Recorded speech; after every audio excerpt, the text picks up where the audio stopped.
Hi, and here we are at day 4, and we're talking stress and anxiety. Well, we all will experience stress at some stage. It's a normal part of life, and probably to a degree, short bursts of stress are probably not so bad.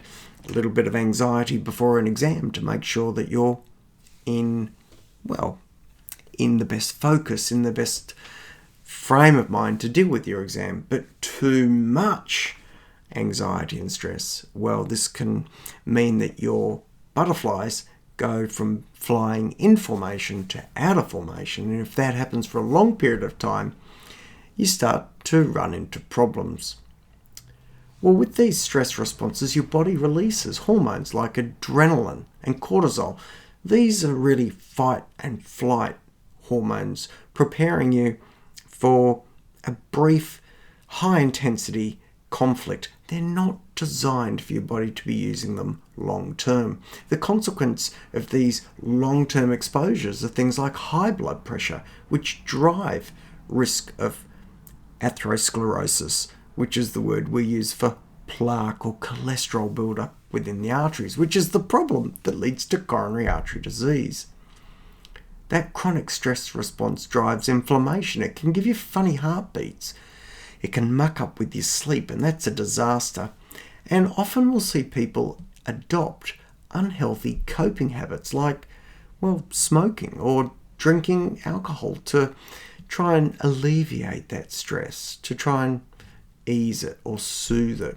Sometimes people will overeat, and often people, when stressed, won't find the time to exercise, which is a bit ironic because it's one of the very things that can help. So what do? Well, trying to recognize when you're stressed is a great starting point, so some awareness is really important.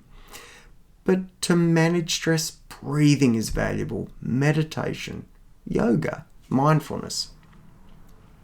I've already mentioned exercise, and exercise regularly can be as effective as some of the anti-anxiety medications and mild antidepressive agents that we have available pharmacologically. Eating well is really important. Looking after your sleep hygiene is also really, really important. And if stress really is overwhelming you after all those things, seek help. Stress is important. We can't get away from it. But being aware and realizing that you can have some ownership of it is really, really important. Please check out the resources associated with this day. Some of them will be super valuable for you. For now, I'm going to jump, and I look forward to seeing you at day 5. I wish you the very best. Hope you live as well as possible for as long as possible. Take care and bye for now.